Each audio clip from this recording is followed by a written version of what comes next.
నమస్కారం. Star hospital సుఖీభవకు స్వాగతం. Powered by rainbow hospital. పిల్లల్లో నడుము నొప్పి కేసులు బాగా పెరుగుతున్న నేపథ్యంలో పసి వయసులో వెన్నులో కొలిమి రగలడానికి వెనుక కారణాలేమిటో, పిల్లల్లో కనిపించే నడుము నొప్పికి ఎలాంటి చికిత్స అవసరమో, చిన్నారుల్లో వీపు నొప్పిని నివారించే పరిష్కార మార్గాలతో కూడిన సమగ్ర సమాచారంతో మీ ముందుకొస్తోంది నేటి సుఖీభవ. పసి వయసులో ఏపుగా నిటారుగా ఎదగాల్సిన చిన్నారుల వెన్ను ఇవాళ మోయలేని భారంతో కుంగిపోతోంది. ఓవైపు బండెడు పుస్తకాల బరువు, మరోవైపు క్లాస్ రూముల్లో కదలికల్లేని భంగిమలు పిల్లల నడుముకు శాపంగా మారుతున్నాయి.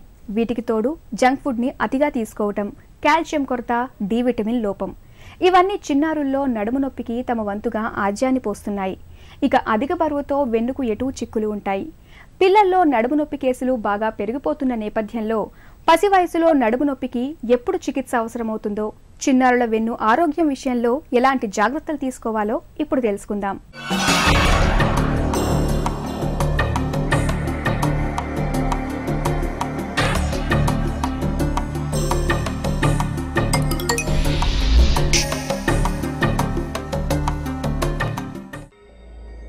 నడుము నొప్పి అంటే ప్రత్యక్ష నరకానికి నిదర్శనం. వెన్నులో జలధరింపులా, వీపులో సూదులు గుచ్చుతున్నట్లుగా, నడుముపై సమ్మెట పోటులా వేధిస్తుంది నడుము నొప్పి. నడుము నొప్పి బాధిస్తున్నప్పుడు ఎక్కడా కాసేపు కుదురుగా కూర్చోలేం, ఏ పని సాఫీగా చేసుకోలేం. పక్కలో బల్లెంలా వేధించే ఈ నడుము నొప్పిని మొన్నటిదాకా కేవలం పెద్దవాళ్ల సమస్యగానే భావించేవాళ్లు. అయితే ఇటీవలి కాలంలో పిల్లల్లోనూ, ముఖ్యంగా స్కూల్కెళ్లే చిన్నారుల్లో నడుము నొప్పి అనేది పెద్ద సమస్యగా మారుతోంది. పెద్దలతో సమానంగా పిల్లల్లోనూ నడుము నొప్పి కేసులు ప్రతి ఏటా పెరుగుతున్నాయి. ఇందుకు పుస్తకాల మోత మొదలుకొని తరగతి గదిలో పిల్లలు కూర్చునే భంగిమల వరకు చాలా కారణాలే కనిపిస్తాయని చెబుతారు డాక్టర్. ఈ మధ్యకాలంలో మనము హాస్పిటల్స్కి చాలామంది పిల్లలు వాళ్ళు నడుము నొప్పితోటి, వీపు నొప్పితోటి, మెడ నొప్పులతోటి వస్తున్నారు. ఈ సంఖ్య ఒకప్పుడు 4 నుంచి 5% ఉంటే ఇప్పుడు స్పైన్ సెంటర్స్లో, స్పైన్ డాక్టర్స్ దగ్గరికి 10 నుంచి 15% వరకు పెరిగింది. దీనికి చాలా కారణాలు ఉన్నాయండి. ఒకటి, ఈ లాంగ్ స్కూల్ అవర్స్, పొద్దున్న నుంచి సాయంత్రం దాకా వాళ్లకు పాఠాలు చెప్పడం, ఈ స్పోర్ట్స్ అనేవి లేకపోవడం స్కూల్స్లో.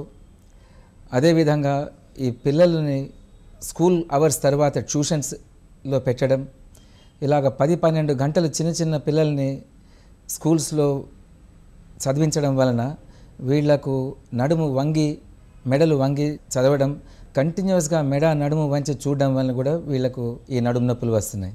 ఇదే కాకుండా ఇప్పుడు మనం వైటమిన్ డి డెఫిషియన్సీ, ఇది చాలా ఇంపార్టెంట్. వైటమిన్ డి, ఇది కూడా ఈ డెఫిషియన్సీ చాలా ఎక్కువ శాతం మన దేశంలోని పిల్లల్లో కనపడుతుంది. ఈ చిన్న పిల్లలు కూడా ఈ మధ్యకాలంలో ఎక్కువ ఈ కోలాస్ డ్రింక్స్ తాగడం, కంటిన్యూస్గా ఈ అన్హెల్దీ డయట్స్ తీసుకోవడం వల్ల కూడా బాగా బరువు పెరిగి చైల్డ్హుడ్ ఒబేసిటీ ఇది ఒక పెద్ద ప్రాబ్లం అయింది.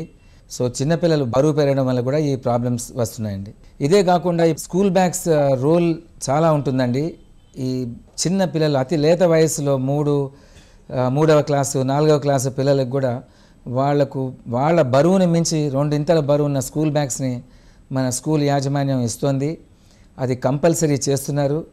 ఆ స్కూల్ బ్యాగ్స్ వలన ఒక సైడు కానీ పిల్లలు మోస్తే, దీని మీద మాకు చాలా స్టడీస్ కూడా ఉన్నాయి, ఈ నడుము మధ్య వీపు భాగంలో నొప్పులు వస్తాయని చెప్పి రీసెర్చ్ చెప్తోంది. ఇలాగ చాలా కారణాల వలన పిల్లలు నడుము నొప్పితో బాధపడుతున్నారు. పెద్దవాళ్లలో నడుము నొప్పి అంటే వయస్సుతో పాటు వెన్నుపూసలు అరిగిపోవడం, డిస్కులు జారిపోవడం వంటి కారణాలు కనిపిస్తాయి. పిల్లల్లోనూ ఈ కారణాలున్నా అవి కొంతవరకే. అసలైన కారణాలు చాలా కనిపిస్తాయి. బరువైన స్కూల్ బ్యాగుల్ని నిత్యం మోయడం, క్లాస్ రూముల్లో గంటల తరబడి ఒకే భంగిమలో కూర్చోవడం, ఎండపొడ ఏమాత్రం తగలకపోవడం, కాల్షియం, విటమిన్ డి కొరత, ఇవన్నీ పిల్లల వెన్నుపై ప్రభావాన్ని చూపించేవే. కొంతమంది పిల్లల్లో పుట్టుకతోటే వెన్నులో అనేక లోపాలు కనిపిస్తుంటాయి. వెన్ను వంకర, డిస్కులపై ఒత్తిడి, వెన్నులో పూసలు అమరిక సరిగ్గా లేకపోవడం, మస్క్యులర్ డిస్ట్రఫీ, టీబీ, వెన్నులో కణుతులు మొదలైనవన్నీ పిల్లల్లో నడుము నొప్పికి కారణమయ్యే అంశాలే అంటారు డాక్టర్లు. ఈ బరువులు పెరగడం మూలాను, డయటరీ ప్రాబ్లమ్స్ వల్ల, ల్యాక్ ఆఫ్ ఎక్సర్సైజ్ వల్ల వచ్చే నడుము నొప్పులు ఒక విధం. రెండవది స్ట్రక్చరల్ ప్రాబ్లమ్స్ అంటాం. అంటే స్కోలియోసిస్ అని, గూని, చిన్న పిల్లల్లో వచ్చే గూని, ప్లస్ కొన్నిసార్లు మన యొక్క ఎముకలు ఏవైతే ఉంటాయో తల్లి కడుపులో ఉన్నప్పుడు 2 భాగాలుగా ఉంటాయి. అవి 2 పిల్లవాడు కానీ పిల్ల కానీ పుట్టినప్పుడు జాయిన్ అయ్యి ఒక బోన్ కింద తయారవుతుంది స్పైన్లో. ఈ ఎముకలు సరిగా అతకకపోయినా కానీ, ఒక్కొక్కసారి ఉండవలసిన ఎముకల కన్నా ఎక్కువ ఎముకలు తయారైనా కానీ, పలుసార్లు ఎముకలు ఒకదానికొకటి కలిసిపోతాయి, దాన్ని ఫ్యూజన్ అంటాం. దీనివలన కానీ ఈ పుట్టిన పిల్లల్లో చేంజెస్ వచ్చి స్పైన్లో, దానివలన నడుము నొప్పులు వస్తాయి. దీన్ని స్కోలియోసిస్ అంటే తెలుగులో మేము గూని అంటాము. అదేవిధంగా ఈ ఎముకలు ఏవైతే ఉన్నాయో పూర్తిగా తయారు కాకపోవడం, ఒక వెర్టిబ్రా, వెన్నెముక ఏదైతే ఉంటుందో దాంట్లో ఒక భాగం కానీ 3/4 భాగం కానీ తయారు కాకపోవడం హెమివెర్టిబ్రే అంటాం. వీటి వలన కూడా నడుము వంకర్లు వచ్చి పిల్లల్లో నొప్పులు వస్తుంటాయి. మన దేశంలో ఇప్పుడు టీబీ చాలా ఉన్నది. ఈ టీబీ కూడా చిన్నపిల్లల యొక్క స్పైన్ పైన ఎఫెక్ట్ అయ్యి చాలామంది చిన్నపిల్లలు టీబీ రోగాలకి గురవుతున్నారు. అదేవిధంగా చిన్నపిల్లల్లో కూడా వెన్నెముకలోను వెన్నుపాములోను క్యాన్సర్స్, ట్యూమర్స్ ఇవి వస్తూ ఉంటాయి. దీనివలన కూడా చిన్నపిల్లలు నడుము నొప్పులతోటి, వీపు నొప్పులతోటి బాధపడుతూ ఉంటారు. కొన్ని ట్యూమర్స్, క్యాన్సర్ కానటువంటి ట్యూమర్స్ కూడా, ఆస్టియాయిడ్ ఆస్టియోమా అని కానీ, ఆస్టియోబ్లాస్టోమా అని కానీ కొన్ని రకాల కంతులు ఉంటాయి. దీనివలన కూడా విపరీతమైన నడుము నొప్పులతోటి పిల్లలు బాధపడుతూ ఉంటారు.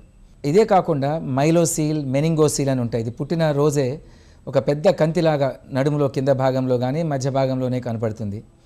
దీనికి శస్త్రచికిత్సలు చేసి ఈ పొరలు ఏవైతే వెన్నుపాము పొరలు ఉన్నాయో వాటన్నిటిని కుట్టి మళ్ళీ దాన్ని సరిచేస్తాం.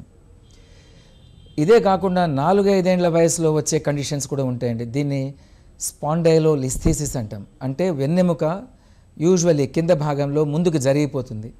ఇది ఒక డిఫెక్ట్ వలన ఈ ప్రాబ్లం వస్తుంది. దీనివలన పిల్లలు 5వ, 6వ తరగతిలో, 7వ తరగతిలో యూజువల్లీ డాక్టర్ల దగ్గరికి వస్తారు నడుము నొప్పితోటి. వాళ్ళ నడుము కూడా వంకరగా ఉండి ఈ కొంచెం కుంటుతున్నట్టుగా ఈ హిప్స్ దగ్గర, నీస్ దగ్గర బెండ్ అయి నడుస్తూ ఉంటారు. దీనివలన ఈ ప్రాబ్లంతో పీడియాట్రిషియన్స్ చిన్నపిల్లల డాక్టర్ల దగ్గరికి వీళ్ళని తీసుకువెళ్ళడం, తర్వాత వాళ్ళు స్పైన్ స్పెషలిస్ట్ దగ్గర పంపించడం జరుగుతూ ఉంటుంది. ఇలాగ అనేక కారణాలు, మస్క్యులర్ ప్రాబ్లమ్స్, మజిల్ డిస్ట్రోఫీస్ అంటాం. దీనివల్ల కూడా పిల్లలకు యొక్క నడుములో వంకర్లు వస్తాయి. న్యూరలాజికల్ ప్రాబ్లమ్స్, నరాలలో తేడాలు వస్తే కూడా ఈ స్కోలియోసిస్, గూని బాధలు వచ్చి న్యూరోమస్క్యులర్ స్కోలియోసిస్ అంటాం. దీనివలన కూడా నడుము వంకర్లు వచ్చి బాధలతోటి వస్తారు పిల్లలు.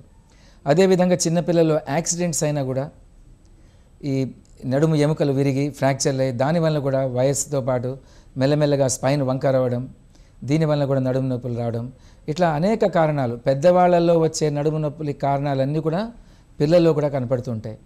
పిల్లల్లో కనిపించే నడుము నొప్పిని మనలో చాలామంది తల్లిదండ్రులు పెద్దగా పట్టించుకోరు. నొప్పి ఎక్కువగా ఉండి పిల్లలు బాధపడుతున్నప్పుడు కాంబిప్లాన్ సిరప్నో లేదంటే పెయిన్ కిల్లర్నో ఇచ్చి పడుకోబెడుతూ ఉంటారు. ఈ ప్రయత్నాలతో ఆ పూటకు నొప్పి నుంచి కాస్త ఉపశమనంగా అనిపిస్తుందే తప్ప సమస్య తీరదు. పిల్లల్లో నడుము నొప్పిని ఎప్పుడు పట్టించుకోవాలో, నడుము నొప్పికి ఎలాంటి చికిత్స ఇప్పించాలో ఇప్పుడు తెలుసుకుందాం.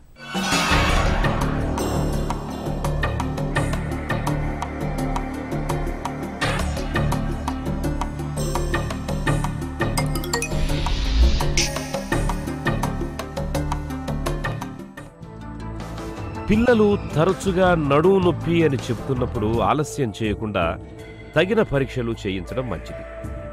పుట్టుకతోటే వెన్నులో కనిపించే లోపాలను సకాలంలో పసిగట్టి త్వరగా చికిత్స మొదలు పెడితే ఫలితాలు బాగుంటాయి. వెన్నులో వంకరను తెచ్చే స్కోలియోసిస్ని సకాలంలో గుర్తించినట్లయితే ఆపరేషన్ వరకు వెళ్లకుండా కేవలం బిగువు పట్టీల సాయంతోనే వంకరను సరిచేసే వీలుంటుంది. అలాగే డిస్కుల్లోనూ వెన్నుపూసల్లోనూ సమస్యలున్నప్పుడు రాడ్లు వేయడం, స్క్రూలు బిగించడం ద్వారా ఇప్పుడు వాటిని చాలా తేలిగ్గా సరిచేయొచ్చు. ఇక నాన్ స్ట్రక్చరల్ కాజెస్ అంటే పుస్తకాల మోత, కూర్చునే భంగిమలు, కాల్షియం, విటమిన్ డి కొరత వంటి ఇతరత్ర కారణాల మూలంగా నడుము నొప్పి వస్తున్నప్పుడు వాటిని అధిగమించేలా చర్యలు తీసుకోవాలి. పుస్తకాల బరువు పిల్లల బరువులో 6వ వంతుకు మించకుండా చూడాలి. స్కూల్ బ్యాగుల్ని కూడా పిల్లలకి సౌకర్యంగా నేలపై తోసుకెళ్లేలా ఉండేవైతే మేలని చెబుతున్నారు డాక్టర్లు. ఇప్పుడు అలాంటివి మార్కెట్లో దొరుకుతున్నాయి కూడా. నడుము నొప్పి, విపరీతమైన బరువు పెరుగుతున్నారు చిన్నపిల్లలు. దీని మీద తల్లిదండ్రులు చాలా శ్రద్ధ చూపించి అవసరమైతే డైటీషియన్స్ దగ్గర, ఎండోక్రైనాలజిస్ట్ దగ్గర తీసుకువెళ్ళి ఎండోక్రైన్ ప్రాబ్లమ్స్ ఏమైనా ఉంటే వాటికి ట్రీట్మెంట్ ఇచ్చి, డయట్స్ పిల్లల చేత కంట్రోల్ చేసి, పిల్లలకు మంచి ఆహారం ఏమిటి, ఈ జంక్ ఫుడ్ తినడం వల్ల వచ్చే దుష్పరిణామాలు ఏమిటి, ఇవన్నీ చెప్పడం చాలా ఇంపార్టెంట్. పిల్లలకు కంపల్సరీగా 1-2 అవర్స్ 8 గంటల స్కూల్ టైమింగ్స్లో వాళ్ళ చేత ఎక్సర్సైజులు చేయించి, చిన్నపిల్లల్లో యోగా అవి ఇంట్రడ్యూస్ చేసి, స్విమ్మింగ్ పూల్స్లో మనం వాళ్ళ చేత ఈత కొట్టించడం నేర్పడం, ఇవన్నీ చేసి కంపల్సరీగా స్పోర్ట్స్లో వాళ్ళకు భర్తీ చేయించి, ఇలా చేస్తే చాలా పిల్లల యొక్క నడుము నొప్పి, వీపు నొప్పి, మెడ నొప్పులు తగ్గిపోతాయి. ఒకవేళ ఇలా తగ్గకపోతే physiotherapy, back strengthening, core strengthening exercise programmes, దీనివల్ల కూడా మేము ఈ నొప్పులను తగ్గించే ప్రయత్నాలు చేస్తుంటాం. సర్జరీ, ఫర్ ఎగ్జాంపుల్ స్కోలియోసిస్, చిన్నపిల్లల్లో వచ్చే గూనికి ఇప్పుడు మేము 3 ఏళ్లలో రాడ్స్ వేసి ఈ వంకర పెరగకుండా ఆపుతాము. దీన్ని గ్రోత్ రాడ్స్ అంటారు. వీటిని మేము గ్రోత్ మాడ్యులేషన్ టెక్నిక్స్ అంటాం. 7 ఏళ్ల వయసులో ఉన్న పిల్లలకి ఎప్పుడైతే ఎముకలు సరిగా తయారు కావో వాళ్లకు ఈ తయారు కాని ఎముకలు తొలగించి ఆ స్పైన్ వంకర కాకుండా స్ట్రైట్గా పెరిగేటందుకు రాడ్స్, స్క్రూస్ వేసి స్పైన్ని ఫిక్స్ చేసి దీని ట్రీట్మెంట్లు ఇస్తూ ఉంటాం. అదేవిధంగా ఇప్పుడు ట్యూమర్స్, ఫర్ ఎగ్జాంపుల్ ఆస్టియాయిడ్ ఆస్టియోమా, ఇప్పుడు ఒక 3-4 ఏళ్ల దాకా మేము వీటిని ఓపెన్ చేసి ఆపరేట్ చేసి ఈ కంతుల్ని తీసేవాళ్ళం. ఇప్పుడు అది చేయనవసరం లేదు. ఆపరేషన్, ఒక చిన్న నీడిల్, రేడియో ఫ్రీక్వెన్సీ యాబ్లేషన్ అంటాం, ఒక చిన్న నీడిల్ సిటీ స్కాన్ ద్వారా పంపించి ఈ ట్యూమర్స్ని కొన్ని నిమిషాల్లో వాటిని ఓపెన్ చేయకుండా మేము దాన్ని ట్రీట్ చేయగలుగుతాం. అదేవిధంగా టీబీ జబ్బు వచ్చినప్పుడు పిల్లల డాక్టర్లతో సంప్రదించి మందులు ఇచ్చి వీళ్లకు ప్లాస్టర్స్ వేసి స్పైన్ వంకర కాకుండా మందులు ఇస్తే చాలామందికి ఈ జబ్బు నయమవుతుంది. అదేవిధంగా స్పాండిలోలిస్థెసిస్, 6-7 ఏళ్ల పిల్లలు కూడా వీళ్ళు నడుము నొప్పులు వచ్చినప్పుడు కొద్దిగా పెద్దగా అయ్యేదాకా, అంటే 7-8వ క్లాస్ వచ్చిన తర్వాత ఏదైతే ఎముక ముందుకి జరిగిపోతుందో దాని లోపల స్క్రూస్ పెట్టి ఆ ఎముకని మళ్ళా స్పైన్ని వాపస్ కరెక్ట్ పొజిషన్ తీసుకొచ్చి దాన్ని ఫ్యూజ్ చేసి దాన్ని స్టెబిలైజ్ చేస్తాం. దీన్ని రిడక్షన్ టెక్నిక్స్ అంటారు.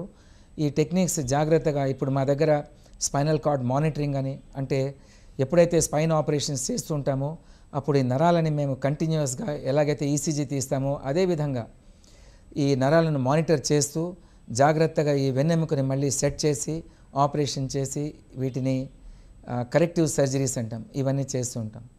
ఇలాగ ఫ్రాక్చర్స్ను కూడా ఇప్పుడు కొత్త టెక్నాలజీ ఉన్నది. ఏవైతే ఫ్రాక్చర్స్ ఇంతకుముందు పెద్దగా ఆపరేషన్స్ చేసేవాళ్ళమో మినిమల్లీ ఇన్వేజివ్ టెక్నాలజీ తోటి ఈ చిన్నపిల్లల ఫ్రాక్చర్స్ని అతి చిన్న ఇన్సిషన్స్తో స్క్రూస్ అవి పాస్ చేసి స్పైన్ని సెట్ చేస్తాం. చాలామంది తల్లిదండ్రులు చిన్నపిల్లల్లో, అతి చిన్న పిల్లల్లో మేము ఆపరేషన్స్ స్పైన్ మీద చేస్తాము అంటే చాలా భయపడుతూ ఉంటారు. ఇది సహజం కూడా. ఈ కొన్ని ఆపరేషన్స్ ఎంత చిన్న వయసులో చేస్తే అంత రిజల్ట్స్ బాగా ఉంటాయి. ఎక్కువ నైపుణ్యం ఉన్న ఎనెస్థెటిస్ట్, మత్తుమంది డాక్టర్లు ఎనెస్థీషియా ఇచ్చినప్పుడు, ప్లస్ పిల్లలకు ఇంటెన్సివ్ కేర్ ఆపరేషన్స్ అయిన తర్వాత పీడియాట్రిక్ ఇంటెన్సివిస్ట్ ఉన్నారు. వీళ్ళ యొక్క పర్యవేక్షణలో ఇప్పుడు చాలా పెద్ద ఆపరేషన్స్ మేము చేయగలుగుతున్నాం.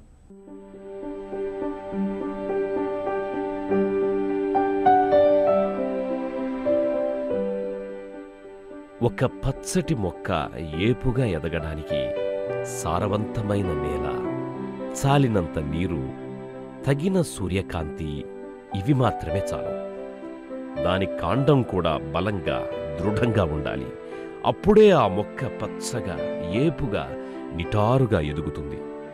మన శరీరానికి వెన్నెముక కూడా మొక్క కాండం లాంటిదే. వెన్ను బలంగా, దృఢంగా ఉన్నప్పుడే పిల్లల ఎదుగుదల చక్కగా, సవ్యంగా ఉంటుంది. ఇందుకు మనం చేయాల్సిందల్లా వెన్నుకు దన్నునిచ్చేలా చర్యలు తీసుకోవడమే. రోజుకు కనీసం 1 గ్లాసెడు పాలు తాగేలా పిల్లల్ని ప్రోత్సహించాలి. వీలు దొరికినప్పుడల్లా పిల్లల్ని లేత ఎండకు కూర్చోబెట్టాలి.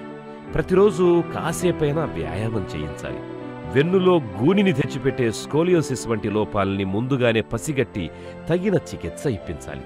ఇలా అన్ని రకాలుగా తగిన జాగ్రత్తలు తీసుకుంటే చాలు. పిల్లల్లో నడుము నొప్పి అనే మాటే వినిపించదు. పుస్తకాల మోతను తగ్గించడం, కూర్చునే తీరు సరిగ్గా ఉండేలా చూసుకోవటం, శరీర బరువును అదుపులో ఉంచటం, కాల్షియం కొరత లేకుండా చూడటం ద్వారా చిన్నారుల్లో నడుము నొప్పిని ఎలా నివారించుకోవచ్చో, పిల్లల్లో నడుము నొప్పికి చికిత్స ఎలా ఉంటుందో తెలుసుకున్నాం కదా. తిరిగి రేపటి సుఖీభవలో మళ్ళీ కలుసుకుందాం. ఈ కార్యక్రమానికి సంబంధించి మీ విలువైన సూచనలు, సలహాలను మాకు అందించేందుకు వెంటనే మాకు రాయండి. మా చిరునామా Sukhibhava, ETV, Ramoji film city, Hyderabad 501512 లేదా sukhibhava@etv.co.in కు మెయిల్ చేయండి.